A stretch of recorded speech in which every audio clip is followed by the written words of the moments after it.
Ah oui. Oui, donc pour celles et ceux qui ne souhaiteraient pas apparaître ou que le nom n'apparaisse pas, n'hésitez pas à vous anonymiser. Voilà, vous connaissez aussi l'exercice, a priori. On va l'enregistrer pour les personnes qui auraient voulu être là et qui malheureusement ne sont pas disponibles. Et puis même pour vous, on vous les enverra aussi à l'issue euh, de la présentation pour que vous puissiez récupérer des éléments qui vous intéresseraient. En sachant que le support de présentation, pour information, on a eu un petit souci technique ce matin. Donc, ce que vous allez voir est peut-être un tout petit peu flou. Ce n'est pas normal. On va tâcher d'avoir un support PDF de meilleure qualité là, dès qu'on peut. On a eu un petit bug de Canva. Mais voilà, si vous voyez qu'il y a des petits flous ou si vous n'arrivez pas à lire certaines informations, n'hésitez pas à me demander. Je m'efforcerai de vous clarifier toutes les petites infos. Et je pense qu'on va pouvoir démarrer, si c'est OK pour toi, Chloé. Oui, c'est tout bon. Et OK. Donc, bah, bonjour à toutes et tous. Merci de vous être rendus disponibles ce matin pour cette diffusion de l'évaluation d'impact du défi mobilité 2024. En préambule, je me permets de remercier Gabriel Romp,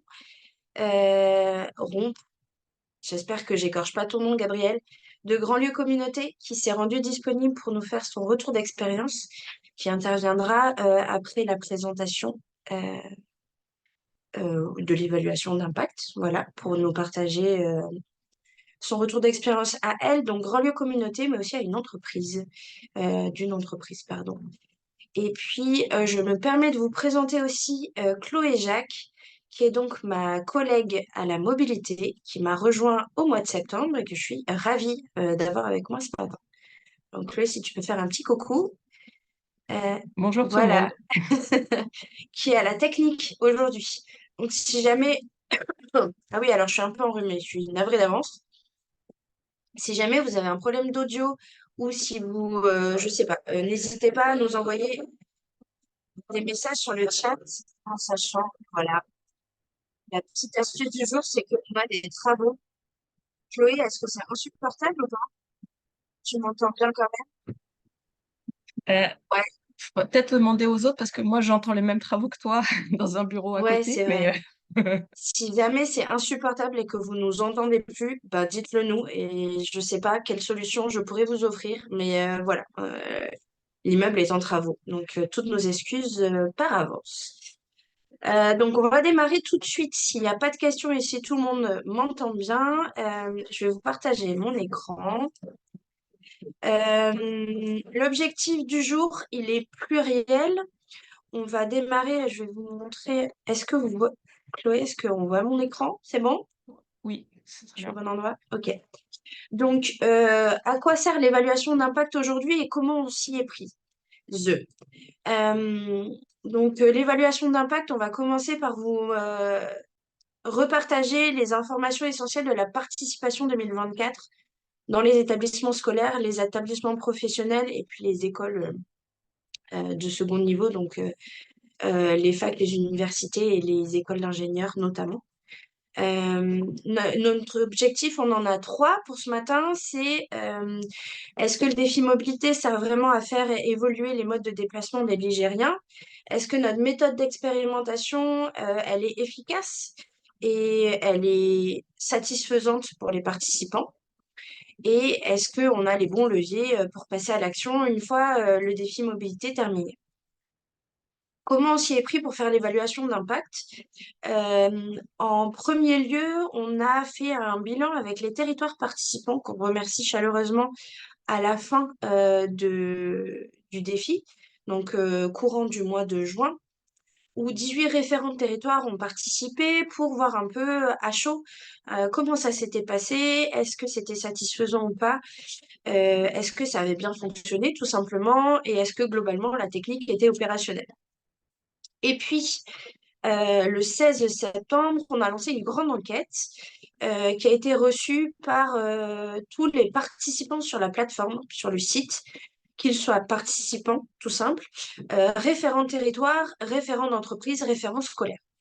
Et on l'a mené, donc c'était des questions qui étaient posées. Chaque niveau de participant avait des questions un peu différentes. Et on l'a mené donc du 16 septembre au 18 octobre. Sur cette évaluation d'impact-là, on a 2425 participants, toutes catégories confondues, qui ont répondu aux questions. Euh, je me permets d'ores et déjà de lister un peu les précautions d'usage sur cette évaluation d'impact et les biais qu'elle peut créer sur les résultats de cette évaluation d'impact.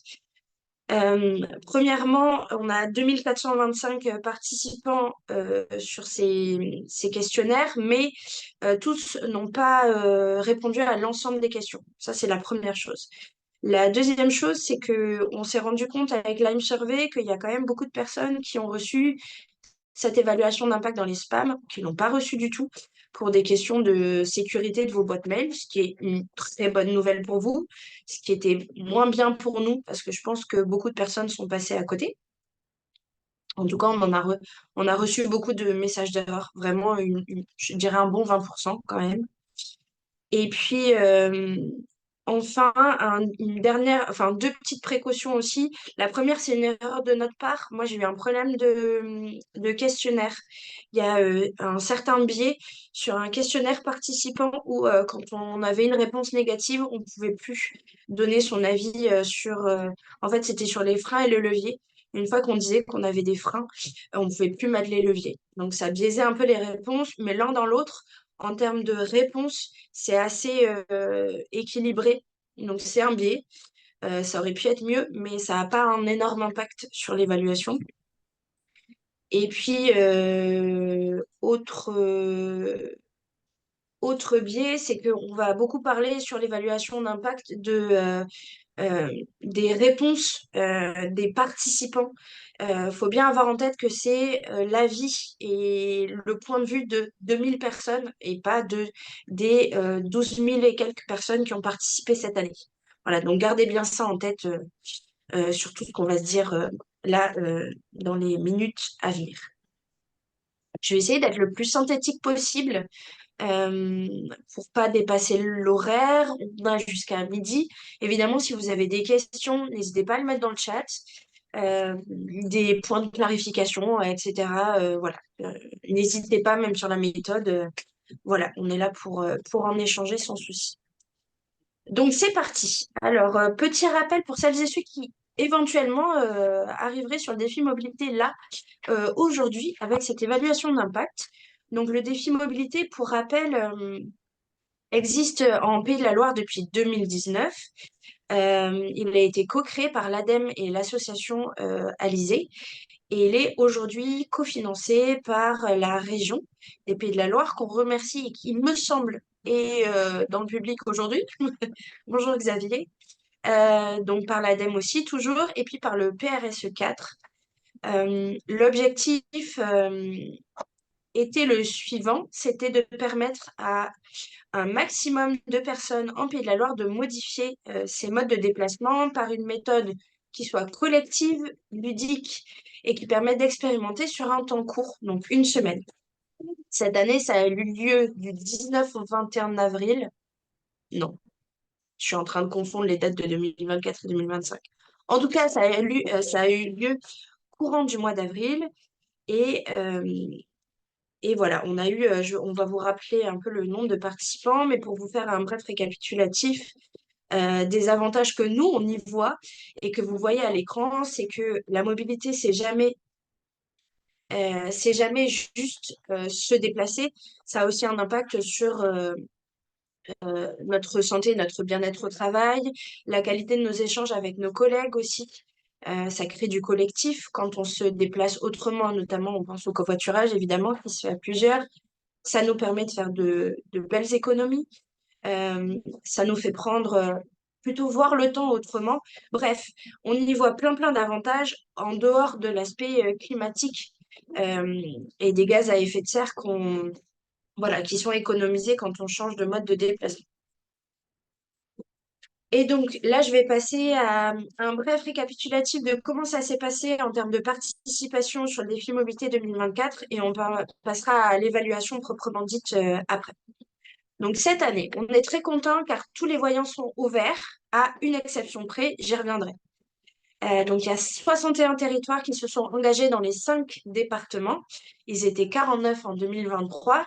Quand nous, on parle de territoire, on parle des EPCI essentiellement. Et donc, vous pouvez voir leur répartition sur la carte ci-contre qui a été utilisée voilà, pour enregistrer tout ça.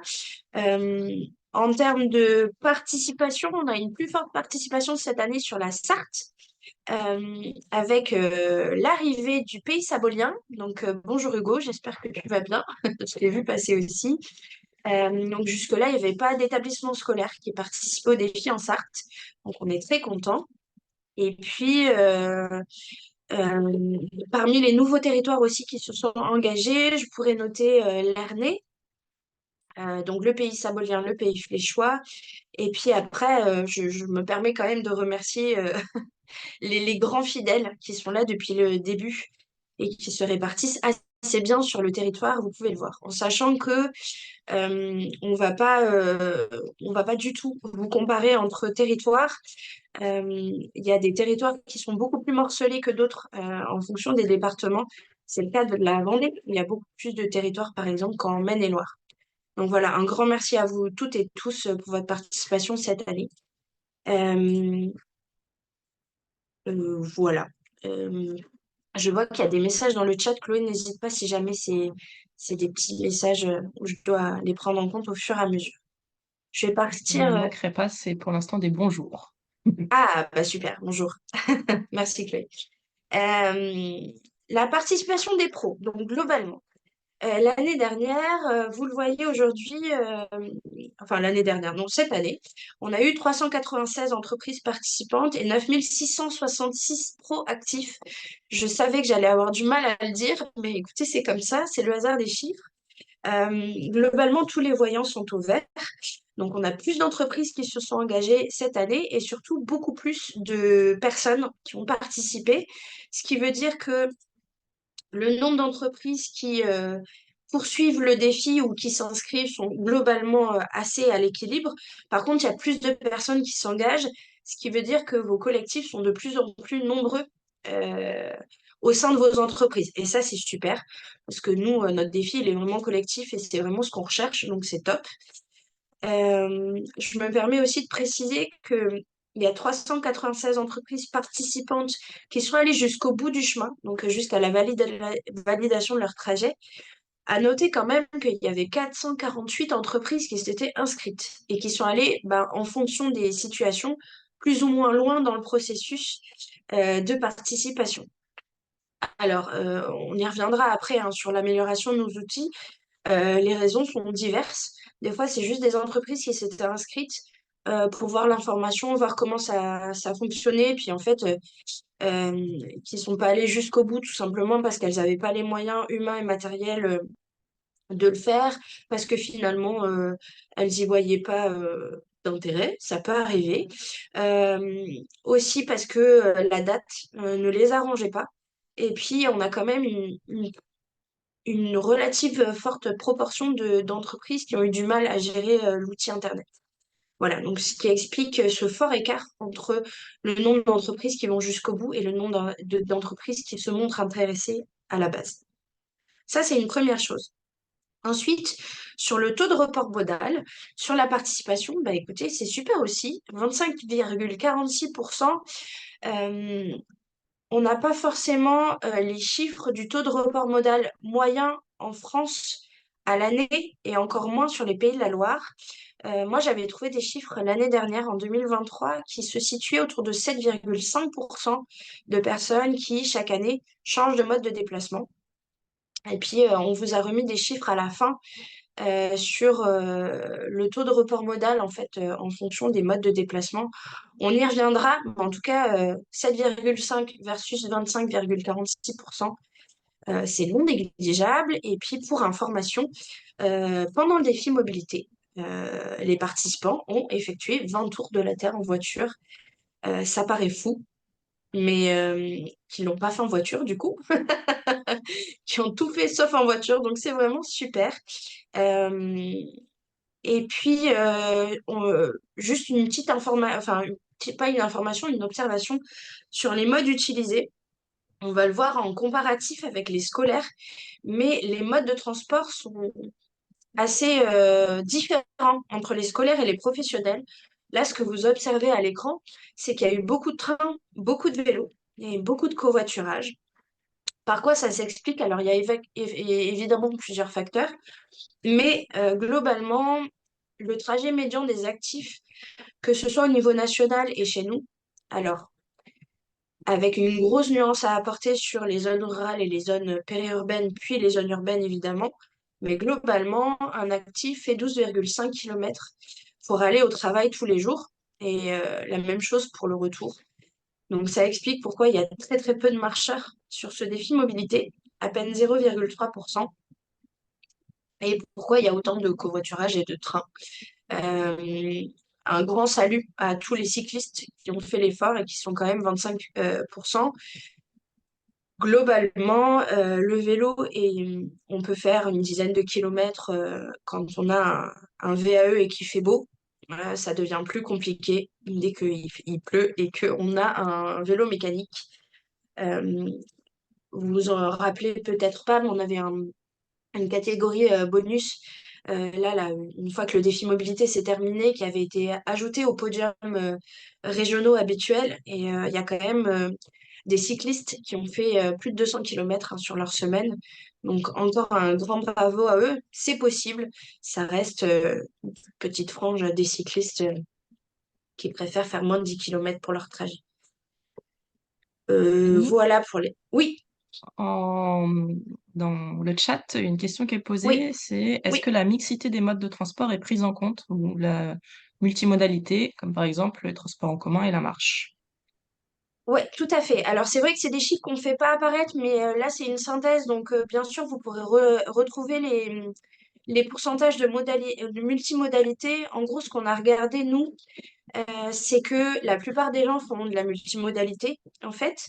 À savoir que de toute façon, les gens, pour aller prendre le train, marchent, ou beaucoup prennent leur vélo, par exemple, ou leur voiture, pour aller jusqu'à la gare et puis aller jusqu'au travail.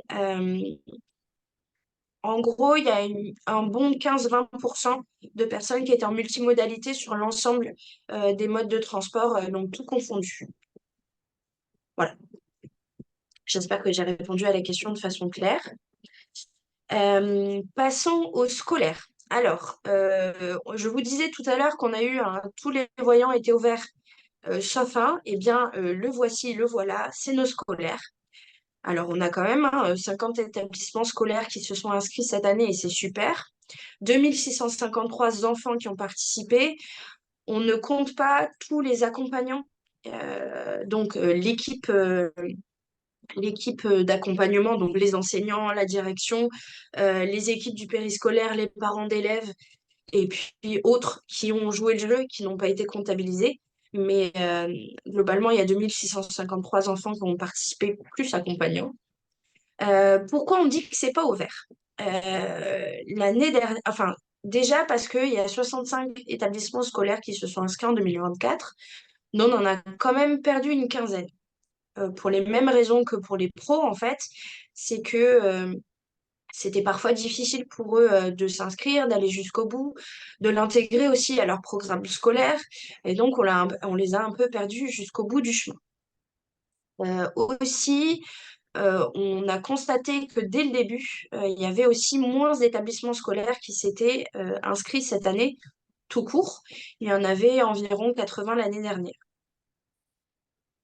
Plusieurs problèmes à ça. La période a été peu propice pour les inscriptions, en fait, et ça, on s'en est rendu compte jusqu'au bout, et je pense que vous en avez conscience également, c'est que c'est arrivé juste avant des vacances scolaires, au mois d'avril, et donc on a eu un taux de perte important parce que trop compliqué de s'organiser avant les vacances, ce qui n'a pas permis non plus de confirmer les trajets en temps et en heure, et malgré le fait que on ait prolongé en fait cette période de confirmation de trajet, on a beaucoup de scolaires qui nous ont dit qu'en fait, ils avaient laissé tomber parce que ça les a stressés, parce que ça leur a pris du temps et qu'ils avaient peur de ne pas aller jusqu'au bout. pouvoir aller jusqu'au bout et donc ils ne sont pas allés jusqu'au bout. Donc ça, c'est quelque chose qu'on déplore et qu'on a bien en tête. Euh, et puis, même si au fur et à mesure des années, donc le défi mobilité au départ, il n'y avait pas les scolaires. Ils ont été rajoutés il y a quelques années. Et au fur et à mesure des années, la démarche a été à tenter de simplifier la démarche pour les scolaires. Pour autant, on a bien conscience que c'était encore un peu complexe. Euh, et malgré les tableaux de suivi et tout ça, on a conscience hein, en fait que pour les enseignants, c'est long de pouvoir inscrire tous les enfants et que sans accompagnement supplémentaire, c'était compliqué. Donc voilà, la plateforme a joué aussi dans cette perte en cours de route. Voilà, donc c'est dommage. Après, pour autant, on a encore de belles participations, pardon, je m'en embrouille, sur les établissements scolaires et ceux qui ont joué, c'était vraiment, on a vu de belles dynamiques. Je pense à des petits exemples comme ça qu'on a reçus, où il y a une calèche qui a été mise en place pendant la semaine qui a beaucoup plu aux enfants. Calèche avec des chevaux, donc, enfin un cheval en l'occurrence. Beaucoup de temps collectif, des balades comptées pour les petits, maternelle en Erdre-et-Gèvres, des concours collectifs. Enfin voilà, il y a eu de très très belles choses. Et puis un taux de report modal qui est très honorable de 17,38%. À savoir que la petite nuance pour les scolaires, c'est que on a des équivalents de kilomètres euh, au niveau de médiane aussi, un enfant, en moyenne, pour aller à l'école, fait entre 0 et 3 kilomètres. Donc nous, c'est ce qui nous sert. On a tant d'enfants qui font donc un équivalent de kilomètres pour les primaires. Donc forcément, ça modifie un tout petit peu les données qu'on a et on est moins précis que pour les adultes euh, et les enseignements, enfin les écoles d'enseignement supérieur. Mais ça nous donne quand même de jolis chiffres. Et donc, vous voyez là des équivalents kilos de CO2 évités, de nombre de kilomètres non effectués, et puis pas moins de 14 647 repas végétariens euh, qui ont pu, j'allais dire, qui ont pu être économisés, mais non, qu'on aurait pu utiliser à la place, équivalent CO2. Ça, c'est les chiffres des tours du monde et les repas végétariens, vous avez les équivalents, vous pouvez aussi le faire de votre côté grâce au calculateur d'empreinte carbone de l'ADEME. Donc c'est accessible à toutes et tous. Voilà, on a choisi ces équivalents-là parce qu'on les trouve parlants, mais bien sûr, vous pouvez en utiliser d'autres. Il y a plein d'exemples possibles. De façon, les modes utilisés par rapport aux adultes, vous voyez que ça change quand même beaucoup. Donc, il y a beaucoup plus de marcheurs, il y a un peu moins de vélos, mais il y a surtout beaucoup de transports en commun. Euh, la raison principale évoquée, c'est que donc les enfants sont moins autonomes que les adultes pour se déplacer. Donc, ils ont plutôt tendance à prendre les transports en commun, donc le bus scolaire, beaucoup. Et puis, par contre, ils marchent beaucoup plus. Et ça, c'est super parce qu'ils habitent plus près de leur école. Et donc, c'est ce que je vous disais tout à l'heure, entre 0 et 3 kilomètres. Et c'est donc des tendances qui se retrouvent dans les modes utilisés pendant le défi mobilité. Donc, tout à fait, des tendances tout à fait normales. Voilà pour nos scolaires. Passons à l'enquête. J'ai pris un tout petit peu de retard, donc je vais essayer d'être le plus synthétique possible. Donc, je reviens là-dessus, mais qui sont les répondants? On a donc 2425 personnes qui ont répondu à cette enquête-là. Quand je vous disais qu'il fallait prendre des précautions, c'est typiquement sur ce genre d'informations qu'il faut prendre toutes les précautions d'usage nécessaires. Donc, les répondants, ils sont 61% de femmes répondants et répondantes, du coup. 61% de femmes, 38% d'hommes. Ça ne veut pas dire qu'il y a 61% de participants au défi mobilité qui étaient des femmes et 38% d'hommes. Voilà. Euh, mais donc, plutôt des femmes qui nous répondent. Merci les femmes et quand même pas mal d'hommes aussi. Sur l'âge, eh ben, on retrouve une moyenne hein, d'actifs, un peu moins de jeunes, de moins de 25 ans, et un peu moins de plus de 55 ans aussi. Mais globalement, on retrouve des franges d'actifs assez classiques. Euh, excusez-moi. Euh, sur les petites informations que nous, on a notées, en tout cas qui nous paraissent intéressantes, c'est qu'il y a quand même une grande majorité de participants qui n'en étaient pas à leur première édition. Donc, il y a une forte fidélité au défi mobilité. Les participants aiment bien revenir d'une année à l'autre pour plein de raisons différentes qu'on verra après, mais en tout cas, 64,72%, c'est un joli chiffre.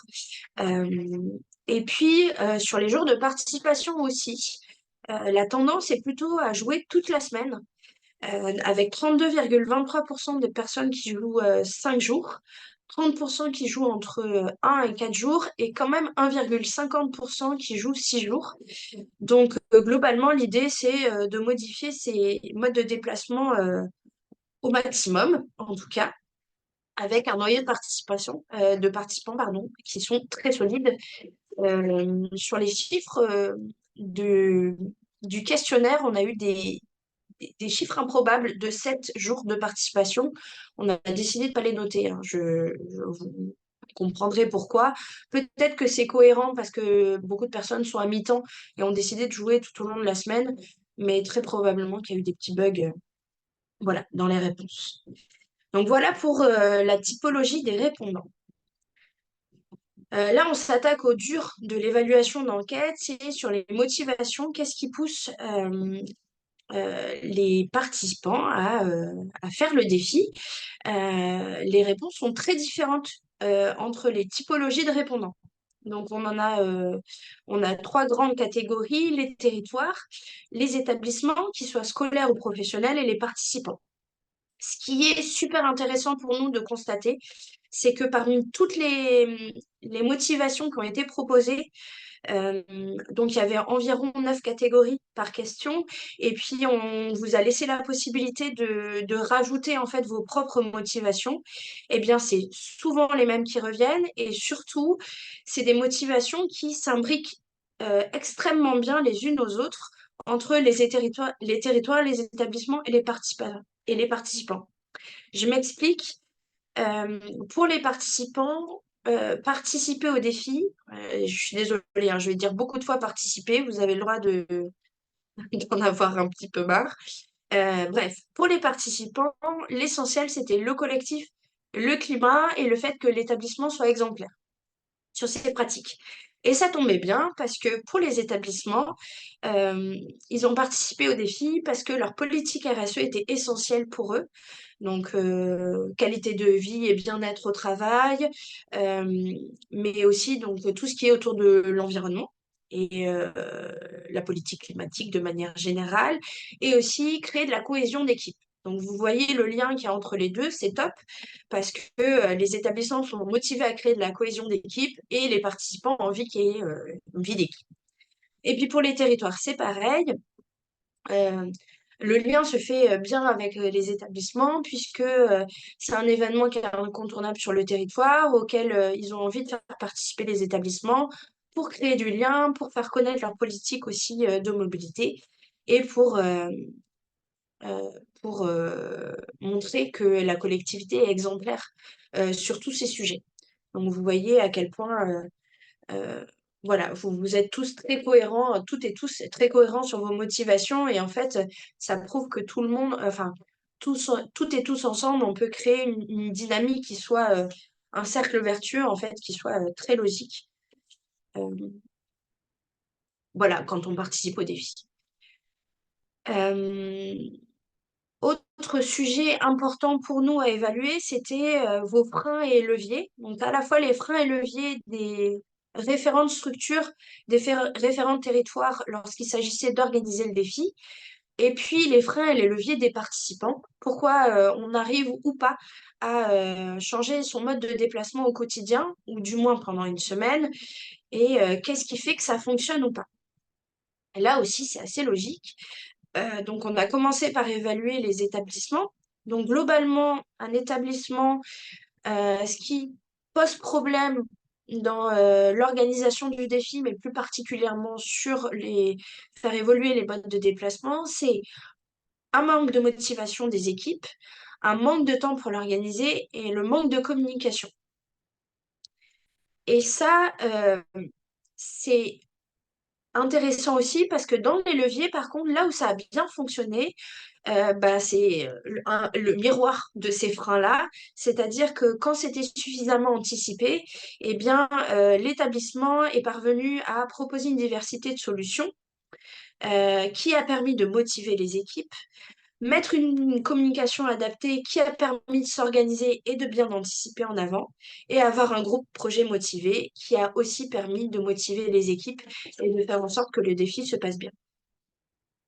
Donc, on souligne juste le fait que dans le défi mobilité, pour être sûr que ça fonctionne bien, il faut vraiment pouvoir anticiper au maximum euh, pour bien communiquer, bien répondre aux besoins de ses équipes et puis, voilà, pouvoir mettre en place de l'animation qui soit en concordance avec les besoins de chacun. Voilà, donc n'hésitez pas encore une fois à nous poser vos questions. Et sur les freins et leviers des participants, là, ce qui a été hyper évident pour nous en termes d'analyse, c'est qu'on a proposé quand même beaucoup de freins possibles. Et puis, pareil, les participants pouvaient amender ces propositions et dire ce qu'ils en pensaient, eux, de leur côté. Et il y a essentiellement les conditions matérielles qui étaient le frein principal et ultime de tous les participants, c'est-à-dire le manque de temps pour s'organiser. Ça va de, ben non, en fait, je dois aller chercher mes enfants ou j'ai pas le temps le matin parce que j'ai des déplacements professionnels ou enfin voilà, un manque de temps globalement. La météo, alors nous, on a eu un peu de chance, en fonction des départements, c'était relatif, mais on a eu de la chance d'avoir une météo assez clémente sur le défi. Donc, c'est pas la météo qu'on a vu le plus en termes de freins. Pour autant, les personnes ont quand même dit que globalement, c'était la météo, même en dehors du défi, qui les empêchait le plus de passer à un autre mode de déplacement. Et puis, troisième, un problème matériel aussi, c'était le manque d'infrastructures. Donc, manque de pistes cyclables, pas d'abri vélo dans l'établissement. Hyper compliqué aussi de mettre son vélo dans le train ou dans un tram ou dans un transport en commun, pouvoir le faire en multimodalité. Et puis aussi, tout simplement, pas de matériel. Euh, j'ai pas de vélo ou j'ai pas un VAE et en fait, j'ai quand même 15 km à faire, donc c'est compliqué pour moi. Voilà. Donc vraiment des problèmes matériels très forts. Et puis, à l'inverse, sur les leviers, en fait, c'est pas tellement le matériel. Quand ils ont eu accès à du matériel, si bien sûr, ça arrive en deuxième, mais c'est surtout le collectif. Donc, euh, entre guillemets, c'est ce qu'on a mis là dans les petites remarques, galérer, c'est d'accord. On n'a pas forcément toutes les pistes cyclables qu'il nous faudrait. On n'est peut-être pas forcément super bien équipé, on n'a pas un VAE, mais on va faire l'effort parce qu'il y a le collectif et parce qu'on a une équipe et qu'on est motivé par son équipe. Donc ça aussi pour nous c'était hyper intéressant de voir que le collectif ça changeait tout et que en fait peu importe ce qu'on en disait c'est vraiment les échanges avec les collègues ou les autres enfants dans la cour de récré qui ont fait que le défi mobilité a été une réussite. Voilà pour notre analyse principale. Euh, et à ce sujet, je fais le lien tout de suite avec vos meilleurs punchlines et vos souvenirs les plus marquants pendant le défi et où vous êtes toutes et tous arrivés des choses assez extraordinaires. Enfin, quand je dis toutes et tous, en tout cas, tout participant confondu, il y en a qui ont vu des biches, il y en a qui ont fait le port de Noirmoutier en paddle, voilà, face au vent. Et ça me paraît complètement fou, mais voilà, vous avez toutes et tous eu des expériences fabuleuses, quoi, en termes de nature, de bouffée d'air frais, on voit la campagne, on voit la nature, on voit des oiseaux, on voit des ponts, on traverse des ponts, on traverse des champs, enfin voilà. Ça, c'était une première grande catégorie de souvenirs marquants. La deuxième catégorie de souvenirs marquants, ben, encore une fois, c'est le collectif. Euh, Beaucoup de personnes ont souligné le fait de voir les collègues se mobiliser, eux, ils avaient l'habitude de venir à vélo ou en covoiturage, et que des fois, c'était un peu rageant de voir que les autres collègues le faisaient pas ou avaient pas le temps, ou des fois, ils se sentaient un peu seuls. Et là, le fait de voir tous les collègues se mobiliser, c'était bah, c'était assez réjouissant pour tout le monde, visiblement. Et puis, euh, et puis aussi sur les animations. Donc, tout ce qui a été organisé, ça a beaucoup plu. Donc, chers établissements, toutes les animations qui ont été proposées ont été très appréciées. En particulier les ateliers de réparation vélo, les pique-niques, les balades. Et là, je vous le mets juste après. Voilà, fabuleuse transition. On a vraiment résumé, j'ai eu plus de 2000 réponses sur cette question-là, sur tout ce que vous avez organisé, tout ce que vous avez animé et tout ce qui vous a plu. Donc, il n'y aura pas tout, mais il y a des grandes catégories, plutôt sur des réunions d'information qui ont été perçues comme utiles et intéressantes, qui a permis à des personnes d'acquérir, euh, de se sentir parfois plus légitimes, notamment des cyclistes ou des vélotaffeurs habituels qui ont fait la fraise de la mobilité et qui du coup avaient des arguments à présenter à leurs collègues, donc qui ont trouvé ça utile. Plus des personnes qui ont fait des ateliers techniques qui les a permis de se remettre, qui leur a permis, pardon, de se remettre en selle, de réparer aussi leur vélo pour pouvoir s'y mettre. Et on revient à l'enjeu matériel fort. Donc ça, c'était très apprécié aussi. Et puis des temps collectifs ou plus originaux et des clôtures et des récompenses qui, tout cumulé, en fait, ont beaucoup plu et ont permis de créer du lien, en fait, entre vous et d'avoir un meilleur taux de participation et voilà, qui ont fait que le défi mobilité a été une belle réussite. Dernier chiffre important pour nous, c'est est-ce que le défi, c'est cool? Alors, est-ce qu'il satisfait la plupart des personnes? Est-ce que derrière, les outils et les outils sont satisfaisants? Est-ce que les personnes sont contentes de le faire? Eh bien, j'ai l'honneur et le grand plaisir de vous dire que globalement, oui, même si évidemment il y a des mais et on y reviendra. 85,7% des territoires sont satisfaits à très satisfaits du défi. Donc, on mis un taux de satisfaction sur une échelle de 1 à 5 entre 4 et 5, et que les outils étaient globalement satisfaisants à 70%. Du côté des structures, il y a 65,7% des structures qui estiment les outils adaptés, mais avec des choses à améliorer, et on y reviendra. Et puis 71,2% des participants qui reviendront en 2025 malgré les freins qu'ils ont pu observer et malgré les choses qui leur a pas forcément plu ou des aventures un peu négatives qui leur seraient arrivées. Donc, globalement, le défi mobilité est un outil d'expérimentation des modes de déplacement qui plaît, mais où les outils ont parfois sont parfois mal adaptés. Et ce qui m'amène, et on le verra après, euh, l'interview au retour d'expérience de Grand Lieu Communauté, qui nous amènera à vous parler brièvement du défi mobilité 2025, ce qu'on a en tête, ce qu'on veut améliorer et pourquoi on veut l'améliorer. Donc, je passe immédiatement au retour d'expérience de Grand Lieu Communauté. Gabriel, est-ce que tu es encore avec moi? Est-ce que tu peux allumer ton petit micro? Je vais arrêter le partage pour que vous puissiez toutes et tous. Ah ben voilà, vous êtes là tous les deux, super. Bonjour Gabriel et Benjamin. Bonjour. Merci d'être là avec nous aujourd'hui. Euh, donc, il y a quelques semaines, je vous ai demandé si vous étiez d'accord pour faire ce petit retour d'expérience, à la fois vous en tant que territoire participant, mais aussi si vous aviez des retours d'expérience des entreprises qui ont participé sur votre territoire.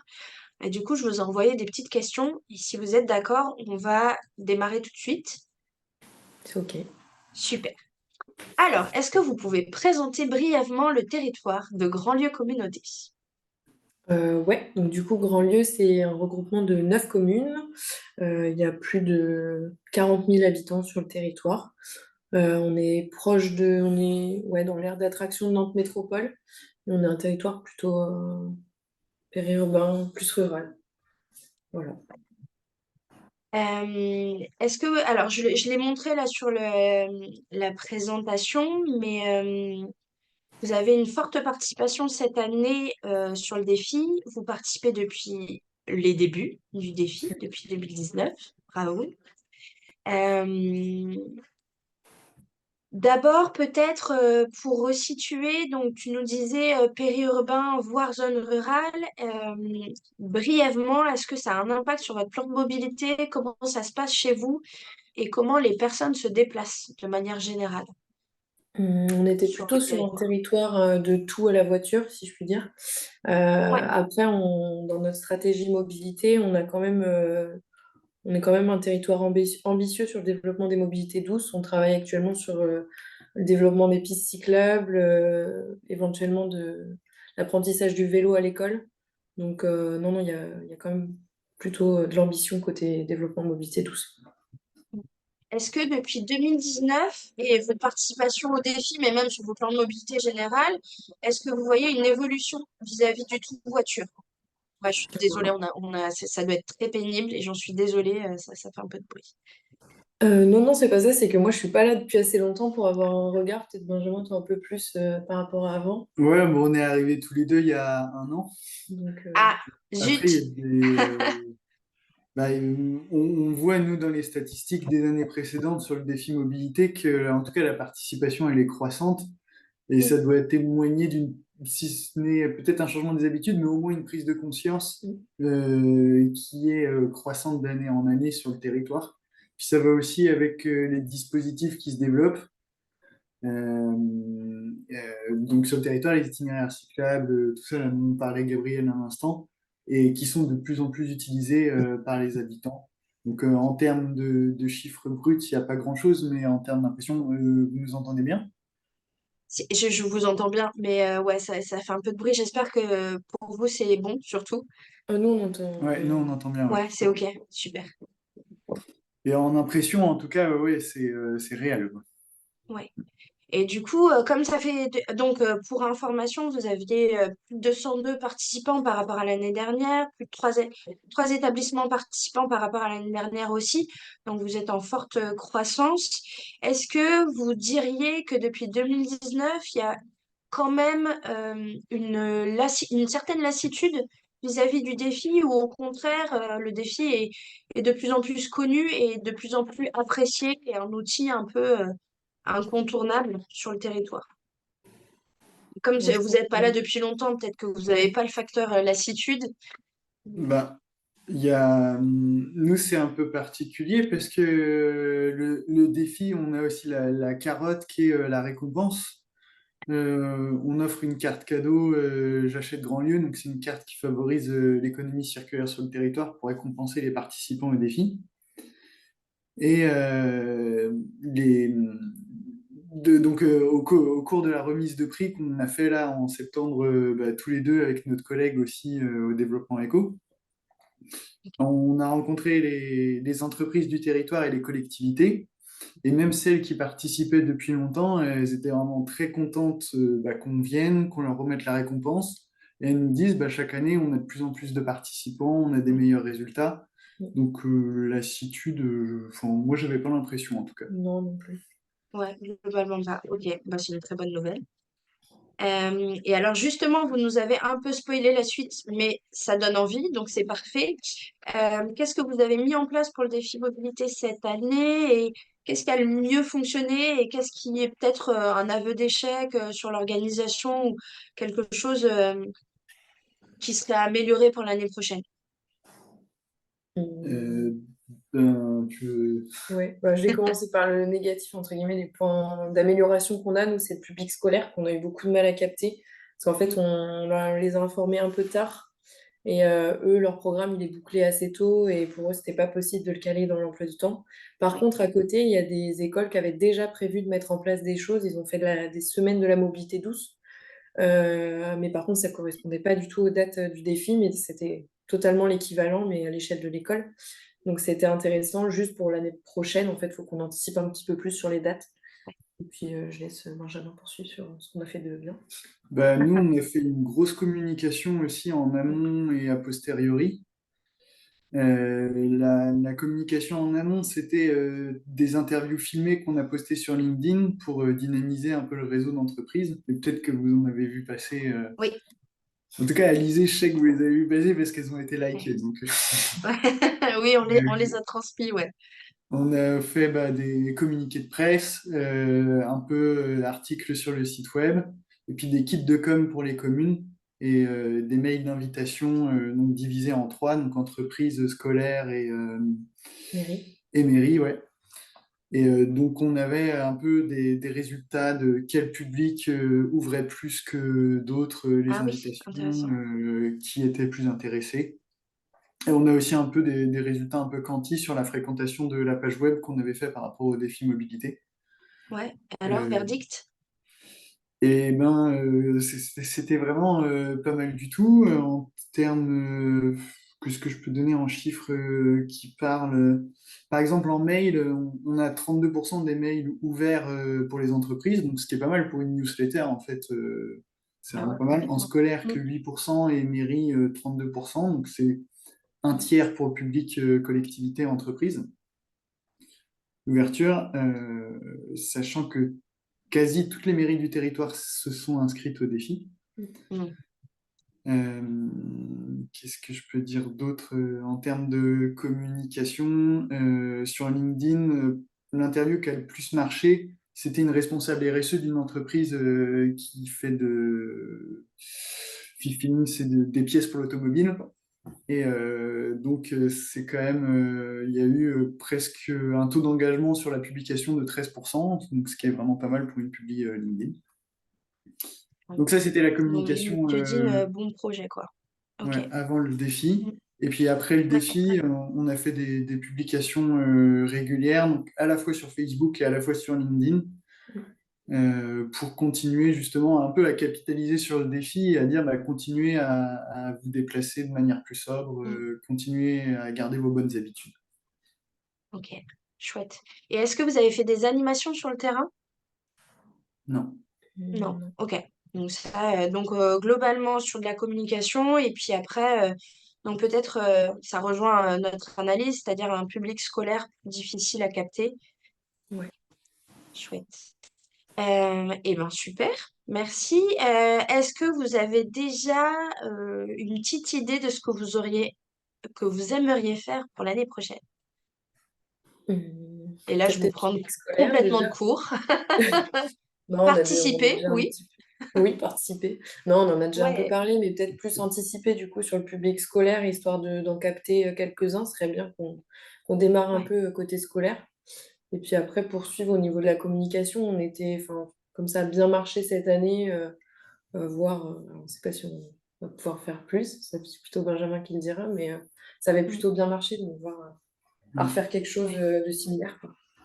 Comment poursuivre? Ok. Et du coup, brièvement, est-ce que vous avez le témoignage de votre entreprise participante? Ouais, du coup, on a pris une entreprise, donc c'est mince, euh, Projet Innov, Ok, euh, qui est une entreprise de conseil Une comptable. ESN, Oui, voilà, une ESN. Du coup, c'est ok, c'est une entreprise qui fait des logiciels pour les entreprises. ok, voilà, donc ok. c'est plutôt une grosse structure. Il y a plus de, Service. je sais plus, c'est 300 ou 400 employés. Sauf que eux, là, ils avaient la petite particularité d'avoir une politique zéro télétravail. Donc en fait, tous les participants ont participé, mais sans le télétravail. Donc c'était intéressant par rapport aux autres entreprises qui, du coup, avaient le télétravail dans les modes de participation, parce qu'eux, ils ont dû fonctionner. Alors soit il y avait donc beaucoup de covoiturage, dont du covoiturage qui a perduré en fait dans l'entreprise suite Ah, au défi mobilité. Donc c'était intéressant. Et ce qui est intéressant aussi chez eux, c'est qu'ils peuvent un peu moduler leurs horaires en fonction de leurs emplois du temps et du coup créer des groupes un petit peu de covoiturage en fonction des horaires. Donc ils étaient super contents du défi, il y avait beaucoup de participants, je crois que c'est l'entreprise qui avait le plus de participants. Mm. Euh, et puis voilà, enfin, satisfaction générale sur le défi mobilité. ouais. Est-ce que vous, en tant que territoire, vous souscrivez à une plateforme de covoiturage officielle? Quand je dis Hum, officielle, Par le c'est-à-dire passé, ça Caros s'est ou fait, mais Blablacar ou autre?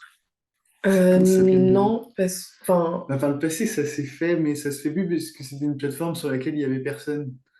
Ah, voilà, bah, c'était un peu ma question, c'est-à-dire aujourd'hui, vous savez que le covoiturage se poursuit.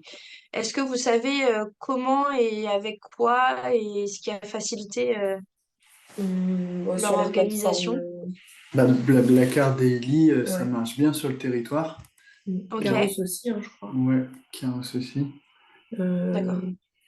Bon, après, et sinon, après, c'est de l'organisation interne. Mm. C'était pas forcément sur les applis. En fait, la difficulté, c'est les gens dans une même entreprise vont beaucoup covoiturer, mais Inter-entreprise, ouais, ça, c'est plus compliqué, inter-entreprise, en fait. ils vont Oui, pas covoiturer. Ouais. ouais, sur les zones d'entreprise, il n'y a pas de mutualisation de covoiturage, par exemple. Non, pas Mm. encore. Ok, donc ça peut être intéressant à essayer de développer. Oui. Ok, C'est en eh projet. ben, ouais, c'est bon à savoir. Ok, merci beaucoup. Est-ce qu'il y a des questions dans le chat? Puisqu'il nous reste officiellement 5 petites minutes. Merci hein, mille fois pour votre retour d'expérience et surtout les questions là, d'organisation peut-être ou d'autres choses qui vous viennent Il n'y a rien dans le ou chat, pas. Il n'y a en rien tout dans cas, le donc chat. peut-être Ok. plus de façon spontanée là, à l'oral, Ouais, ou est-ce pas. que toi, Chloé, tu as une question qui te brûle les lèvres? Pas Non. particulièrement, c'était très Ok. clair. Merci. Ok, et ben super, merci beaucoup, c'est top. L'idée des retours d'expérience, c'est un super exemple aujourd'hui, c'est-à-dire qu'on va essayer d'en avoir le plus possible, pouvoir sur les défis mobilité qui arrivent, vous donner des tips. Là, typiquement, sur une communication adaptée aux défis, comment anticiper, voilà, comment procéder, c'est toujours hyper intéressant. Et puis, roulement de tambour, c'est le moment où... Non, c'est pas encore le mot. Non, je vois un nom de... Non, j'avais encore d'autres trucs sur le feu. Ok, ça marche. Ah, Ah, mais oui, ah, voyons. Pardon, autant pour moi. Et la dernière partie de l'évaluation d'impact, bah, du coup, je vais être obligée d'être méga rapide, mais c'est très bien. Euh, Peut-être c'est ce qui vous intéresse le plus. En plus, c'est derrière, 5 mois plus tard, est-ce que on continue à à avoir des modes de déplacement différents? Est-ce que le défi mobilité, il est euh, euh, les bonnes habitudes plutôt du défi mobilité perdurent dans le temps? Et est-ce que un, c'est utile d'avoir un défi mobilité et deux, est-ce que ça permet sur le long terme d'avoir des bonnes pratiques? Et la réponse est globalement oui. Voilà, je ne sais pas si c'est une bonne nouvelle pour vous, mais en tout cas, nous, alors, ça reste du déclaratif, euh, ça reste euh, on n'est pas sur le terrain à voir comment ça se passe vraiment dans la vraie vie, donc forcément, il y aura euh, des changements sur le terrain, et puis aussi, ça va dépendre de la saisonnalité, beaucoup, notamment sur les pratiques de modes actifs comme la marche et le vélo. On sait très bien que en plein cœur de l'hiver, quand ça fait, alors, très mauvais exemple aujourd'hui puisqu'il fait beau, j'espère que vous avez pris votre vélo, mais quand il pleut et tout ça, on a quand même tendance à moins se déplacer à vélo ou à pied. Mais en tout cas, sur le déclaratif, en réponse à l'enquête, il y a beaucoup de personnes qui ont changé leurs habitudes au quotidien. Et notamment, donc d'abord, les structures. Grâce au défi mobilité, il y a beaucoup de territoires et d'établissements qui s'engagent et qui impulsent des changements. Donc, vous le voyez à l'écran, 57% des établissements ont décidé de mettre en place des actions, plein de catégories d'actions possibles. Ça va de l'infrastructure, donc 47 qui vont mettre en place des abris vélos, des places de covoiturage dédiées, voire des sanitaires ou des vestiaires ou ce genre de choses pour faciliter les changements d'habits entre je sais pas où je vais avec cette phrase, donc je vais m'arrêter là. Mais en tout cas, des sanitaires pour faciliter la vie des cyclistes, notamment. Mais aussi une grande catégorie autour des incitatifs financiers de type forfait mobilité durable ou adhésion à des plateformes de covoiturage. J'en profite ici pour dire que à la fois la région et à la fois les territoires ont des incitatifs financiers intéressants que vous pouvez mettre en place chez vous dans vos établissements. Ça va du remboursement quasi total des déplacements en covoiturage grâce aux plateformes officielles via la région. notamment, mais ça peut être plein d'autres choses aussi, de la location de vélos de longue durée ou plein d'autres choses. L'autre catégorie aussi d'actions mises en place, c'est l'animation et la création de groupes projets. Donc, l'animation, c'est faire la fresque de la mobilité au moins une fois dans l'année. Ça peut aussi avoir des temps de sensibilisation, des expositions, de la mise à dispo de livres ou toute autre exposition temporaire sur la mobilité qui sont mis en place. Et des groupes projets, c'est plutôt, là, ça concerne plutôt les responsables RSE, mais voilà, qui s'organisent pour mettre en place des actions, faire des diagnostics mobilité, avoir un vrai plan de mobilité à l'année. Et il est midi, donc je suis officiellement en retard et je m'en excuse par avance. Et chez les participants, on s'engage aussi, et alors c'est là où je vais essayer d'être le plus clair possible, mais selon l'INSEE, en 2021, 79,3% des déplacements domicile-travail étaient effectués en voiture et en voiture solo. Et ce qu'on voit 5 mois plus tard parmi les participants, c'est qu'il y en a quand même 24,36% qui ont modifié leur mode de déplacement, soit en mode actif, soit en mode partagé. Donc là, la statistique est un peu différente. Il y a beaucoup de modes partagés mis en place et en particulier du covoiturage. Alors bien sûr, on ne peut pas directement comparer ce chiffre-là, cette statistique de 24%, avec les 79,3%, puisque c'est l'ensemble de la région qui est concernée, mais c'est quand même un changement qui est significatif. Pour autant, ce qu'on ne sait pas et ce qu'on n'a pas réussi à évaluer, parce que 99,8% des personnes qui ont répondu au questionnaire n'ont pas répondu à cette question, c'est la régularité avec laquelle ils ont changé leur mode de déplacement. Donc, est-ce qu'ils ont modifié leur déplacement au quotidien ou est-ce que c'est plutôt de temps en temps? Est-ce que c'est saisonnièrement?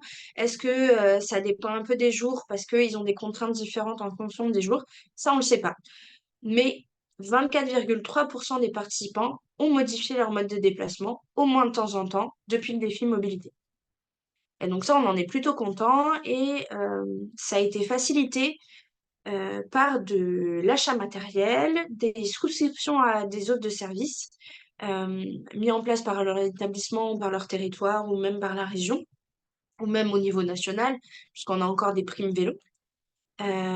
Et en termes d'analyse, ça nous fait dire que il faut y mettre les moyens et si on crée l'offre, il y aura toujours la demande derrière, c'est l'inverse. En tout cas, je vois ma collègue qui est pas tout à fait au clair avec ce que je suis en train de dire, donc je sens que je suis pas claire. Mais tout ça pour dire qu'il y a une vraie attente, en tout cas des participants, de pouvoir changer, qu'une fois qu'on leur en donne les moyens, ça se fait.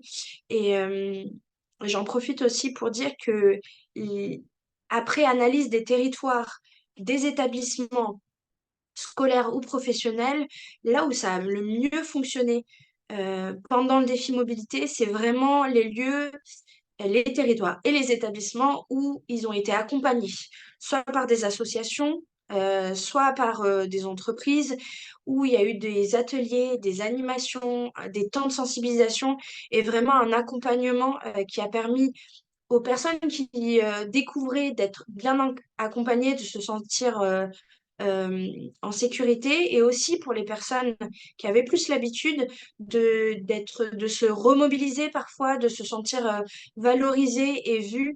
Et c'est vraiment hyper important.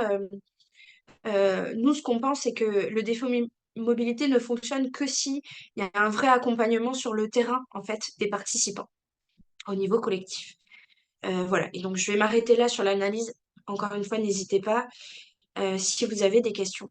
Ce qui nous amène, c'est là que mon roulement de tambour arrive, euh, c'est que on est forcément en train d'organiser le défi mobilité 2025 et on a pris en compte le maximum de vos retours pour faire évoluer l'outil, faire évoluer l'événement et répondre au maximum, ben, régler le maximum de problèmes possibles et puis essayer de faire mieux que les précédentes années. Et donc, les trois grands problèmes qu'on a pu voir, c'est que le site était vieillissant et que la prise en main n'était pas toujours évidente, en particulier pour les scolaires. Que la mobilisation des établissements scolaires, notre plan de communication n'était pas forcément adapté l'année dernière. Les dates sont arrivées un peu tard, les kits de communication aussi.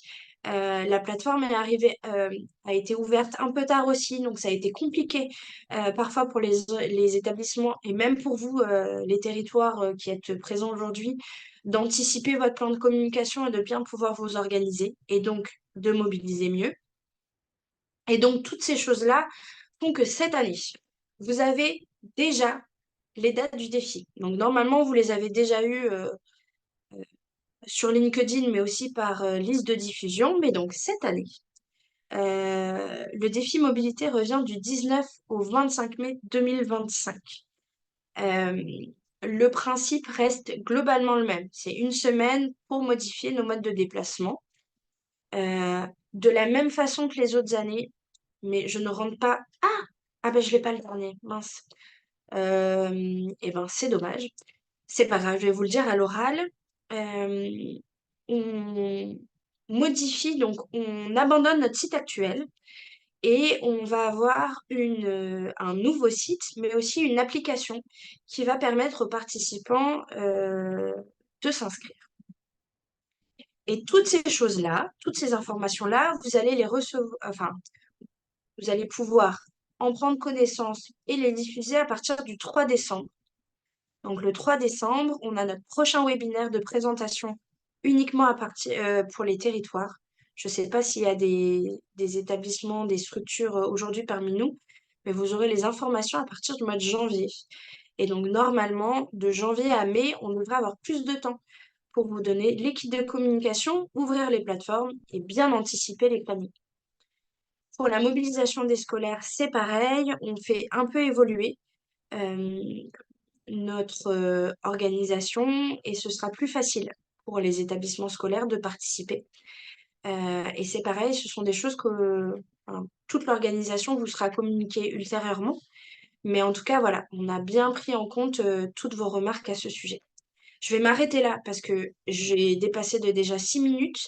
Si jamais vous avez des questions, n'hésitez pas, on est disponible. Donc, ma collègue Chloé, qui sera désormais sur le défi mobilité cette année avec moi, et puis moi, et puis on va vous envoyer l'enregistrement, mais aussi le support de présentation le plus tôt possible. Voilà. Et je m'arrête là. Et je vous remercie d'avoir été parmi nous ce matin. Je pense qu'il n'y a pas de questions, Chloé, donc Non, il n'y a pas de question. J'allais c'est justement parfait. écrire sur le chat, rendez-vous le 3 décembre à 11 heures pour du coup découvrir un petit peu plus spécifiquement le défi mobilité 2025 et les outils qui seront mis à votre disposition. Voilà, c'est tout ce que Ouais. j'allais écrire. Ben, c'est parfait, ça me semble très bien. Merci beaucoup. Et je vous souhaite à toutes et tous une très belle journée. Et encore merci, Gabriel et Benjamin, pour votre retour d'expérience d'aujourd'hui. Merci, rendez-vous est pris l'année prochaine, hein. Ouais, chouette. Excellent. Bonne journée. À bientôt. Au revoir. Au revoir.